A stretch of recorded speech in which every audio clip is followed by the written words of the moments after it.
तो फाइनली हमें वो वाले रोमन रेंस आज की रॉ में देखने को मिल गए जो कि हम इतने टाइम से देखना चाह रहे थे। लेकिन मानना पड़ेगा सीएम पंक को कि इतना पिटने के बाद भी आज वो हंस रहे थे। तो हेलो गाइस, मैं Gagan and welcome to my YouTube channel the wrestling slammer. और आज हम हुई मंडे नाइट रॉ के बारे में बात करने वाले हैं, जिसमें फाइनली भाई अब जाकर बड़े बड़े धमाके शुरू हो चुके हैं। तो जानने के लिए कि आज की रॉ में क्या कुछ हो गया, आप वीडियो में लास्ट तक बने रहना और लाइक और सब्सक्राइब जरूर कर देना। तो रॉ की शुरुआत हमें सबसे पहले ब्रॉक लेसलर के साथ देखने को मिलती है, जिनके साथ पॉल हेमन भी आए हुए थे। और आज उनकी शक्ल लास्ट वीक से तो भाई अच्छी हो गई थी। अभी रिंग में आने के बाद ब्रॉक लेसलर और पॉल हेमन हमें बहुत ज़्यादा गुस्से में लग रहे थे, क्योंकि हमें पता है कि ओवा फेमी ने लास्ट वीक ब्रॉक लेसलर के साथ क्या करा था।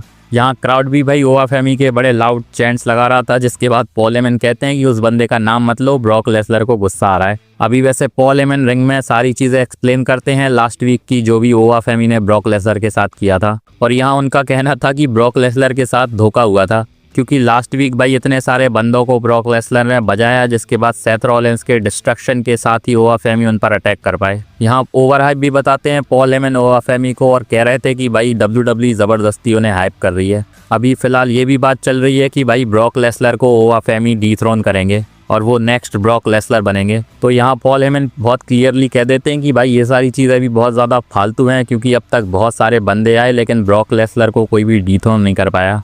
यहाँ बहुत सारे नाम भी उन्होंने मेंशन करे, जिसमें surprisingly dean Ambrose, Bobby Lashley, Braun Strowman का भी नाम था, जो कि अभी तो WWE में है भी नहीं। यहाँ रोमन रेंस का नाम नहीं लिया उन्होंने, क्योंकि रोमन रेंस ने क्लियरली ब्रॉक लेसलर को एक तरफा हराया है। इसके बाद पॉल हेमन कहते हैं कि ओवा फेमी को जो मूवमेंट मिलना था वो मिल चुका है लास्ट वीक, जब उन्होंने ब्रॉक लेसलर के चेस्ट के ऊपर पैर रखकर रेसलमेनिया के साइन की तरफ पॉइंट आउट करा था। लेकिन अब रेसलमेनिया में वही हाल होगा उनका जो कि बाकियों का हुआ था। अब इसके बाद भाई पॉल हेमन का तो काम खत्म हो चुका था, लेकिन ओवा फेमी की एंट्री हो जाती है और हमें रिंग में ब्रॉक लेसलर और ओवा फेमी आमने सामने देखने को मिलते हैं। यहाँ सबसे पहले ब्रॉक लेसलर अटैक करने की कोशिश करते हैं ओवा फेमी के ऊपर, जहाँ वो शायद F5 लगाने जा रहे थे, लेकिन भाई ओवा फेमी ने उन्हें डक करके रिंग से बाहर फेंक दिया। यहाँ वैसे ब्रॉक लेसलर के एक्सप्रेशन देखने वाले थे, क्योंकि बंदा बहुत ज़्यादा शॉक में था कि ओवा फेमी इतना डोमिनेट कैसे कर रहे हैं। लेकिन स्टिल भाई जाते जाते ब्रॉक लेसलर हंसते हुए ही जाते हैं। अभी कमेंट्री पर क्लियरली बताया जा रहा है कि ओवा फेमी भाई कोई अंडरडॉग नहीं है, क्योंकि ब्रॉक लेसलर के सामने जो भी बंदा आता है उसे अंडरडॉग माना जाता है। यहाँ बताया जा रहा है कि इस सिचुएशन में तो ब्रॉक लेसलर खुद अंडरडॉग बन चुके हैं, क्योंकि ओवा फेमी का डोमिनेंस क्लियरली नज़र आ रहा है। और ये दूसरी बार है जब ओवा फेमी ब्रॉक लेसलर के ऊपर भारी पड़ गए।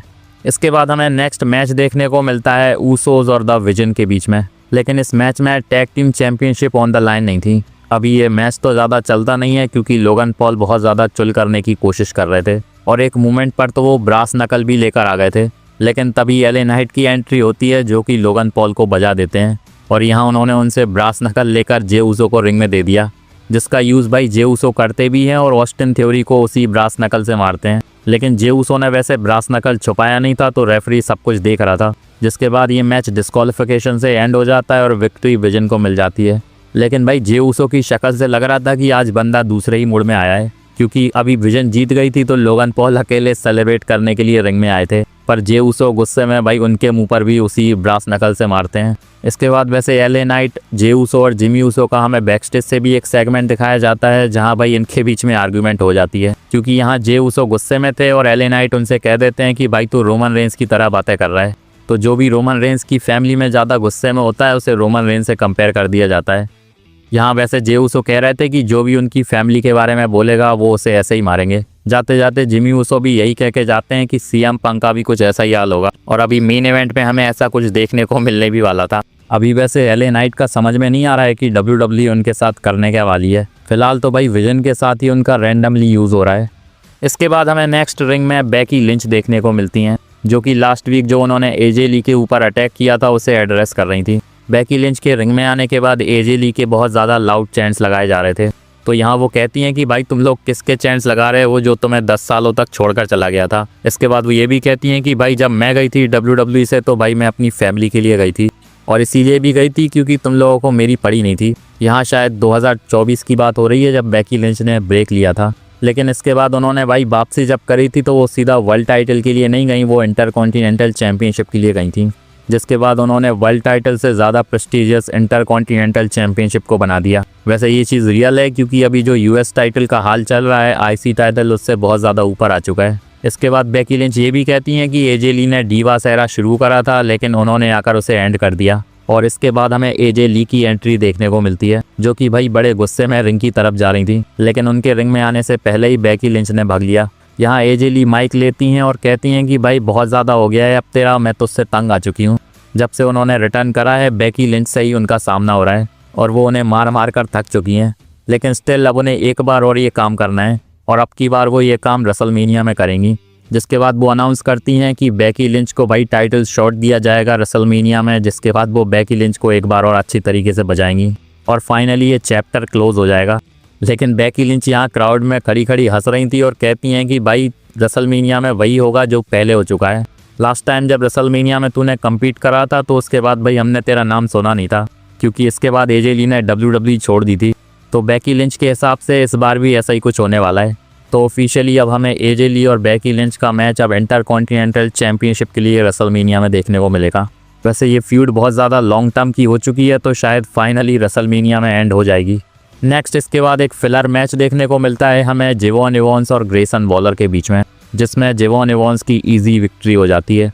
नेक्स्ट हमें बैकस्टेज से एडम पेयर्स और पॉल हेमन देखने को मिलते हैं, जहां पॉल हेमन भाई एक अच्छा खासा आइडिया दे रहे थे और यहां उनका कहना था क्योंकि अभी ऊसोस और विजन का मैच डिस्क्वालिफिकेशन से ख़त्म हुआ है तो विजन को रीमैच मिलना चाहिए और next week vision versus Usos का मैच होना चाहिए, जो कि स्ट्रीट फाइट मैच होगा टैग टीम चैंपियनशिप के लिए। अभी एडम पेयर्स को ये आइडिया तो पसंद आ जाता है, जिसके बाद वो कहते हैं कि वो बाद में कंसिडर करेंगे, जिसका क्लियरली मतलब है कि नेक्स्ट वीक ये मैच हो रहा है। इसके बाद पॉल हेमन रिंग की तरफ जा रहे थे और एडम पेयर्स उनसे पूछते हैं कि भाई तू रिंग में क्यों जा रहा है, जिसके बाद पॉल हेमन का कहना था कि आज वो सेथ रॉलिंस को एड्रेस करने वाले हैं। इसके बाद पॉल हेमन सीधा रिंग में जाते हैं, जहां वो कह रहे थे कि अभी उनके पास कोई बचा नहीं है उन्हें प्रोटेक्ट करने के लिए, क्योंकि ब्रॉन बेकर और ब्रॉन्सन रीड तो भाई इंजर्ड चल रहे हैं और अभी वो वापस तो नहीं आने वाले। और ऑस्टिन थ्योरी और लोगन पॉल का अभी अर्लियर रॉ में हाल बुरा हो चुका है और भाई ब्रॉक लेसनर तो बहुत ज़्यादा गुस्से में है जो भी ओवा फेमी ने उसके साथ किया उसके बाद। लेकिन अब क्योंकि सेथ रॉलिंस भाई बहुत बुरी तरह से उनके पीछे पड़ा हुआ है तो उन्हें ही एक मैन की तरह बिजनेस को हैंडल करना पड़ेगा।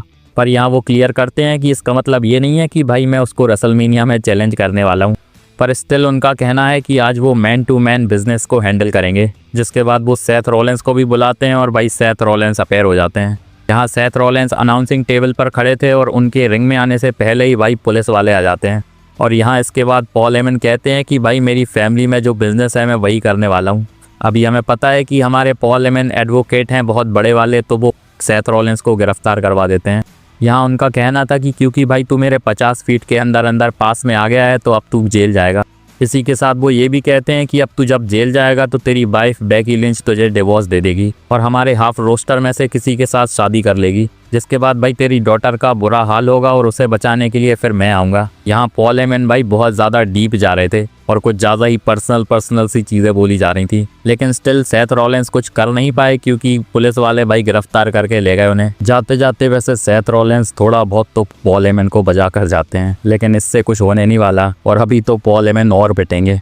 नेक्स्ट इसके बाद हमें बेली, लायरा वल्कीरिया, ऑस्का और कायरी जेन का टैग टीम मैच देखने को मिलता है। ठीक ठाक सा मैच होता है जहां बेली और लायरा वल्कीरिया की विक्ट्री हो जाती है। अभी मैच के बाद वो ये भी इन्फॉर्म करती हैं कि नाया जैक्स और लेस लेजेंड को टैग टीम टाइटल्स के लिए स्मैकडाउन में वो चैलेंज करेंगी। तो लगातार तीसरी बार स्मैकडाउन में टैग टाइटल्स के लिए मैच होगा और शायद वो मैच भी डिस्क्वालिफिकेशन से ही खत्म होगा। इसके बाद वैसे बैकस्टेज से भी इनका सेगमेंट होता है जहां ऑस्का कायरी जेन के ऊपर ब्लेम डाल देती हैं कि तेरी वजह से हम हार गए, क्योंकि मैच में कायरी जेन ही पिन हुई थी। अभी यहाँ से ऑस्का के जाने के बाद इयो स्काई आती हैं जो कि भाई कायरी जेन से कहती हैं कि तू क्या इसके चक्कर में पड़ी हुई है, पर यहाँ इयो स्काई और कुछ ज़्यादा बोलती हैं। ऑस्का कायरी जेन को बुला लेती हैं, जिसके बाद भाई रकेल रॉड्रिगेज भी यहाँ आती हैं और इयो स्काई और उनके बीच में आर्ग्यूमेंट हो जाती है और ये आर्ग्यूमेंट इसीलिए थी क्योंकि नेक्स्ट वीक इनका मैच सेटअप करना था। इसके बाद बैकस्टेज से हमें भाई आईसो स्पीड भी देखने को मिल गए जिनका इंटरेक्शन पेंटा ड्रैगन ली के साथ दिखाया जा रहा था। इसके बाद एक और सेगमेंट होता है स्पीड का एडम पेयर्स के साथ, जहां भाई डैनहाउजन भी आ जाते हैं और यहां डैनहाउजन स्पीड से उनके यूट्यूब का पासवर्ड मांग रहे थे। अभी यहां स्पीड ने पासवर्ड नहीं दिया, जिसकी वजह से डैनहाउजन ने उन्हें कर्स कर दिया। तो स्पीड का बाद में जाकर कुछ खतरनाक होने वाला है क्योंकि डैनहाउजन का कर्स होने लग गया। वैसे अभी रोड टू रेसलमेनिया में स्पीड आ चुके हैं तो शायद रेसलमेनिया में वो जाने वाले हैं। नेक्स्ट इसके बाद रिंग की तरफ लिव मॉर्गन और डोमिनिक मिस्टीरियो आ रहे थे, लेकिन भाई लिव मॉर्गन के ऊपर अटैक हो गया स्टेफनी बकार का इनकी ब्रॉल भी होती है जो कि हमें भाई बैक स्टेज से भी दिखाई जाती है। लेकिन आज हमें डोमिनिक मिस्टीरियो और पेंटा का इंटरकॉन्टिनेंटल चैंपियनशिप के लिए मैच देखने को मिलने वाला था, जिसमें जेडी मैकडोना डोमिनिक मिस्टीरियो के साथ आते हैं। अभी मैच की बात करें तो भाई ये मैच ज़्यादा लंबा चल नहीं पाता क्योंकि फिन बैलर की एंट्री हो जाती है। यहाँ फिन बैलर सबसे पहले जेडी मैकडोना को बजाते हैं, इसके बाद भाई डोमिनिक मिस्टीरियो को भी बजाया जाता है। और फिन बैलर के डिस्ट्रैक्शन की वजह से डोमिनिक मिस्टीरियो इस मैच में रोल अप से हार गए और यहाँ पेंटा ने इंटरकॉन्टिनेंटल चैंपियनशिप को रिटेन कर लिया है। वैसे WWE को इस फ्यूड में बहुत सारी चीज़ें करने की अभी ज़रूरत है। नेक्स्ट इसके बाद रॉ का मेन इवेंट होता है, जहां सबसे पहले सीएम पंक बैक स्टेज से जिमी ऊसो से मिलते हैं। यहां जिमी ऊसो कह रहे थे कि भाई मैं तुझे कोई सलाह नहीं दूंगा, लेकिन मेरे भाई से अब बचकर रहना क्योंकि वो वॉर पाथ पर है। जिसके बाद सीएम पंक हंसते हुए भाई रिंग में जाते हैं और रिंग में आने के बाद सीएम पंक सबसे पहले कहते हैं कि रोमन रेंस अपने कज़न के बिना कुछ नहीं कर सकता, और मुझे पता नहीं था कि उसके कज़न भी रोमन रेंस के बिना कुछ नहीं कर सकते। तो भाई पूरी फैमिली है जो एक दूसरे के बिना कुछ कर नहीं पाती। यहाँ पूरी ब्लड लाइन को घसीट लिया सीएम पंक ने। यहाँ वो रोमन रेंस के लास्ट वीक जो उन्होंने ओल्ड कहा था सीएम पंक को, उस चीज़ को भी एड्रेस करके कहते हैं कि भाई देखो बोल कौन रहा है। तो इनडायरेक्टली भाई रोमन रेंस को भी ओल्ड बोला जा रहा था।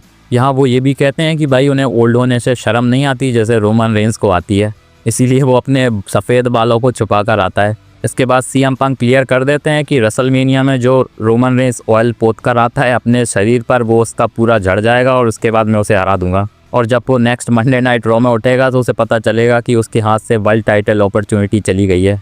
जिसके बाद हमें देखने को मिलते हैं जे ऊसो, जो कि आते से ही सीएम पंक से भिड़ गए, जहाँ वो कह रहे थे कि भाई तू मेरी फैमिली की डिसरिस्पेक्ट कैसे कर सकता है। अभी एक मूवमेंट पर लग रहा था कि शायद सीएम पंक अपने टाइटल को ऑन द लाइन रखने वाले हैं, लेकिन इसके बाद जिमी ऊसो की एंट्री हो जाती है, जो कि जे ऊसो को रिंग में आके सलाह देते हैं कि तू ये गुस्से में कुछ भी कर देता है, सीएम पंक को रोमन रेंस के लिए छोड़ दे, हमारा यहाँ कोई काम नहीं है। पर स्टिल भाई जे ऊसो बहुत गुस्से में थे यहाँ भी। जिसके बाद जिमी ऊसो और जे ऊसो जा रहे थे, तभी रोमन रेंस की एंट्री हो जाती है और रिंग में आने के बाद रोमन रेंस जिमी ऊसो से कहते हैं कि भाई मैं रिस्पेक्टफुली बोल रहा हूँ, जे ऊसो को यहाँ से लेकर चला जा। अभी हो सकता था भाई इसके बाद जिमी ऊसो और जे ऊसो चले जाते, लेकिन सीएम पंक कहते हैं कि रुक जाओ भाई, रोमन रेंस को तुम्हारी ज़रूरत पड़ेगी। जिसके बाद जे ऊसो तो पहले से ही गुस्से में थे, वो सीएम पंक से जाकर भिड़ जाते हैं। यहाँ जिमी ऊसो भी भिड़ रहे थे सीएम पंक से, जिसके बाद अचानक से रोमन रेंस का सुपरमैन पंच पड़ जाता है सीएम पंक को। अभी रोमन रेंस भिड़ गए थे सीएम पंक से, तो भाई एडम पेयर्स सिक्योरिटी को लेकर आ गए, लेकिन सिक्योरिटी भी कोई काम में नहीं आती क्योंकि रोमन रेंस इसके बाद एक बहुत तगड़ा सा स्पेयर लगाते हैं सीएम पंक को। इसके बाद उन्हें रिंग के बाहर ले जाया जाता है और अनाउंसिंग टेबल पर भी वो उन्हें पटकते हैं। इसके बाद वैसे जो रोमन रेंस का अग्रेशन हमें देखने को मिल रहा था, यही शायद बहुत टाइम से हमें चाहिए था। पर भाई इतना पिटने के बाद भी सीएम पंक हंस रहे थे, और जब उनकी हेल्प करी जा रही थी तो वो कहते हैं कि मुझे हेल्प की ज़रूरत नहीं है, किसी और को है। बाकी इसके बाद रोमन रेंस चले जाते हैं और रॉ का एंड हो जाता है। आज वैसे जो हो गया ये बहुत ज़्यादा ज़रूरी था क्योंकि बहुत टाइम से इनकी फ्यूड थोड़ी ढीली पड़ गई थी। और भाई जो आज रोमन रेंस हमें देखने को मिले, आगे भी वही रोमन रेंस देखने को मिलने चाहिए। यहाँ वैसे WWE ने ब्लड लाइन को भी इन्वॉल्व कर दिया है, तो जिमी ऊसो और जे ऊसो भी शायद अब रोमन रेंस का साथ देने वाले हैं। आज जे ऊसो का रिएक्शन वैसे बहुत ज़्यादा अग्रेसिव लग रहा था सीएम पंक के लिए, तो लग रहा है कि शायद वो भी बहुत बुरी तरह से बजाएंगे सीएम पंक को। पर जो भी हो, वैसे सीएम पंक को लग रहा है कि अभी कोई फ़र्क पड़ा नहीं है ज़्यादा। बाकी बात करें आज की रॉ की, तो भाई अच्छी खासी रॉ हमें देखने को मिल गई। कमेंट में बताओ आपको आज की रॉ कैसी लगी। बाकी मेरी ये वीडियो अच्छी लगी हो तो इसे लाइक और चैनल को सब्सक्राइब करना मत भूलना, और बेल आइकन को भी प्रेस कर देना ताकि मेरी वीडियोस की अपडेट्स आप तक पहुंचती रहें। तब तक के लिए मिलते हैं नेक्स्ट वीडियो में। धन्यवाद।